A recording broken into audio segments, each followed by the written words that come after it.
Hello everybody and welcome to another episode of Hearthstone. So today I want to talk about something a bit different. Rather than doing ranked or arena play or anything like that, I actually want to talk about deck building. Deck building is one of those things that a lot of people enjoy doing, I think, and a lot of people like experimenting with, but also a lot of people have trouble with. You know, you hit a wall in ranked at a given rank because your deck that you built yourself just isn't working out for some reason. You can't figure out why. And so a lot of people go onto sites like Hearthpwn and Hearthhead and that sort of thing, and they net deck decks, which is essentially the practice of going and finding someone else's deck list, copying it, and using it yourself. I don't think there's anything wrong with that at all. I would encourage it, in fact. It's a great way to learn how to play the game. But there's a lot of advantages to building your own deck, and there's a lot of advantage in understanding how the decks work, how the game works, if you actually put it together yourself. And so what I want to do for a couple of videos anyway is talk about how you can put together decks a little bit more effectively. I think a lot of people struggle with that, so I thought I'd give my own sort of 2 cents on how all this works. I'm pretty firmly of the belief, though, that you can't talk about decks, and you can't talk about things like how to build a control deck, how to build aggro, how to build mid-range. You can't talk about archetypes or deck construction or synergy if you don't understand the very fundamentals of card value and how cards work and basic concepts of the game. And so this video, what I'd like to do is talk a lot about card value and essentially how you can identify which cards are worth having in your deck and which ones are not. So let's get started. So when we're looking at cards for their value, there are a couple of things you want to keep in mind when you're building your deck. So the first thing to keep in mind is the vanilla test, and what that is whether or not the card is useful without any of its text. Essentially, if somebody silences your card, is it worthwhile playing? And the way we determine that is whether or not it has double the amount of stat points as it has mana cost. Okay? So for instance, the Urgent Squire is a great example of the vanilla test. It has 1 attack and 1 defense, which means we have 2 stat points, and it only costs 1 mana. So we have double the amount of stat points as we have mana, so this passes the vanilla test. We don't care about the card text, we just care that it has the right number of stat points. Something like the Goldshirt Footman does pass the vanilla test as well. It has 3 stat points and only 1 mana, so it actually passes it with 1 to spare. If we look at something like the Dalaran Mage, it doesn't pass the vanilla test. It is 3 mana, and it only has 5 stats, so we're actually 1 short. Now, if something doesn't pass the vanilla test, that doesn't mean that it's useless. It just means that you have to pay attention to the card text and whether or not that card text makes it good enough to justify the fact that it doesn't pass the vanilla test. So for instance, if we look forward to something like the Dragonly Mechanic, it doesn't pass the vanilla test. We've only got 6 stat points for 4 mana, which is really bad. But if you look at the card text, it actually summons a 2/1. And if you count that up, you have 4 attack and 5 defense, which is actually 9 stats for 4 mana. So that actually is a deal. It's a good deal. So the Dragonly Mechanic does pass the vanilla test as long as it does get a chance to do its battle cry, which is very likely, so it's good. It just happens to be over 2 creatures. So that's why, if you don't know, for instance, why a whole bunch of people really love the Chillwind Yeti, it's because it is the definition of passing the vanilla test. You can't silence it, you can't do anything to it. It is always a 4/5, which is 9 stats for 4 mana.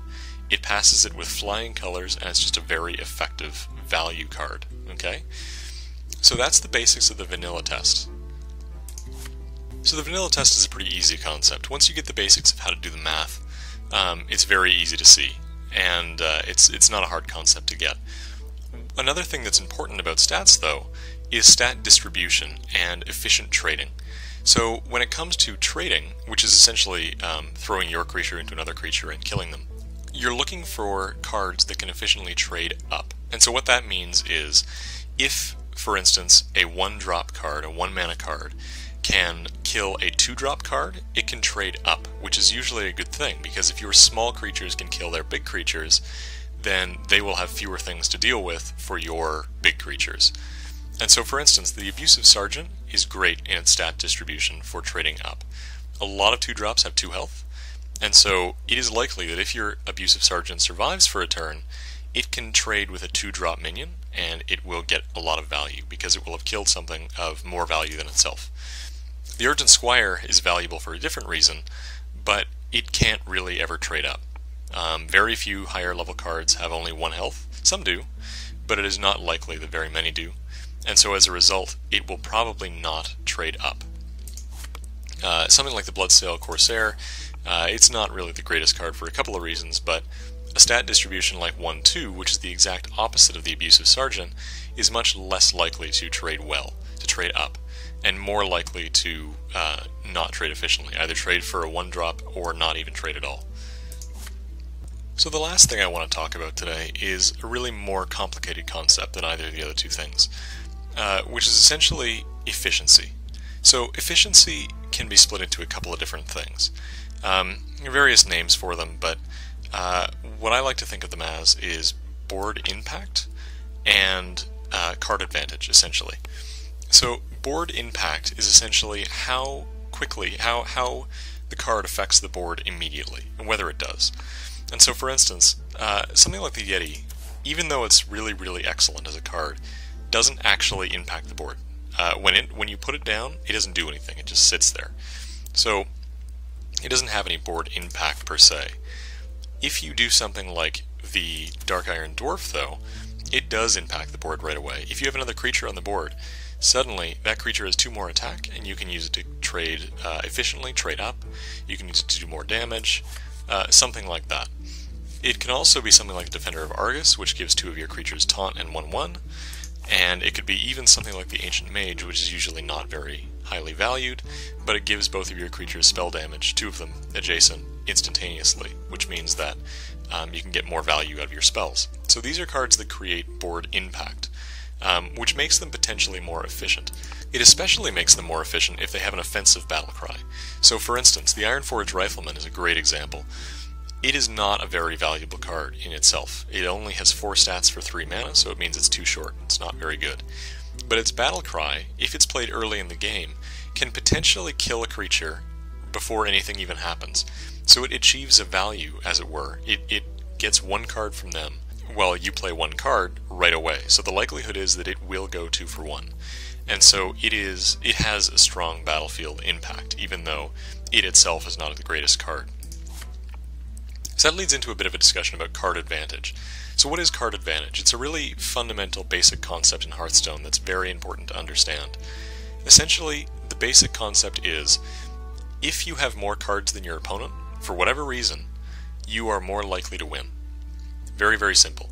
So if you draw more cards than your enemy, I'm looking at my druid decks here, I'm thinking, if you have Nourish, Azure Drakes, Ancient of Lores, Acolytes of Pain, cards like this that give you cards, that will put you in a better place. You will get card advantage over your opponent.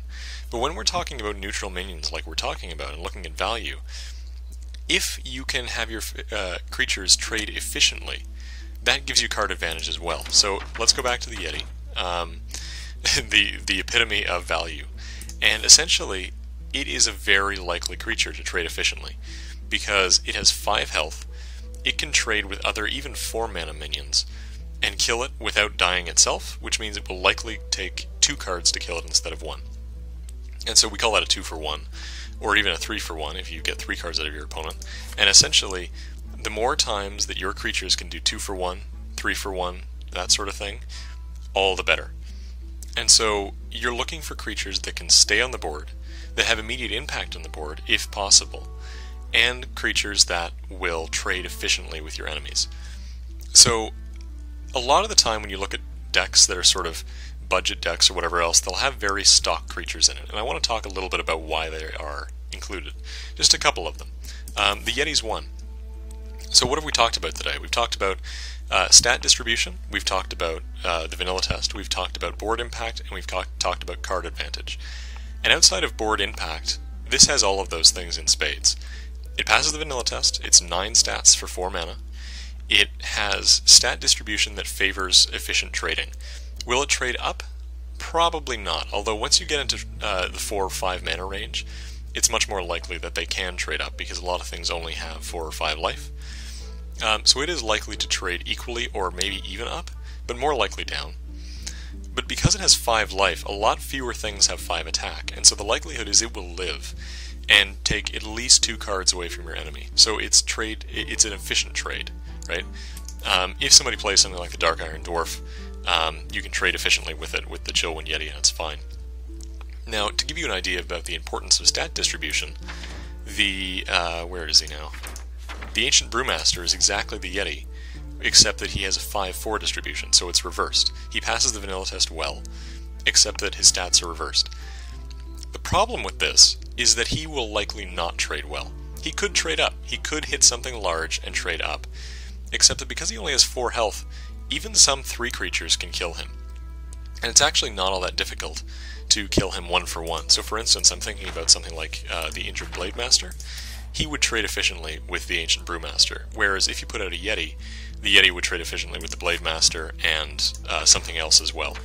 So because the stat distribution is reversed, even though the number of stats is the same, it's actually less efficient. And so, and of course the battlefield effect is interesting as well, and you can do neat things with that, but if we're just looking at stats, it's actually more interesting to have the Yeti, more valuable. A lot of people have the Shattered Sun Cleric in their decks. So why is that? Well, essentially it is a 4-3 for 3, which makes it excellent. And if you want to think about it a little bit more accurately, it's not just a 4-3 for 3, it's a 3-2 for 3 and a 1-1 with charge. Because presumably you're putting it on another one of your creatures that already exists, and so if you play it and get that 1-1 onto something, it's like you've put down a 1-1 charge minion as well. So the stat distribution is very helpful when you're buffing your other creatures. People put the Harvest Golem in a lot of their decks, because it also achieves most of the things that we've talked about today. It doesn't actually pass the vanilla test on its own. It only has 5 stats for 3 mana, but when it dies, it leaves exactly 2 damage on the board, right? If you want to think about it like, if you want to think about it in absolute numbers, it's a 4-4 for 3, so that's excellent.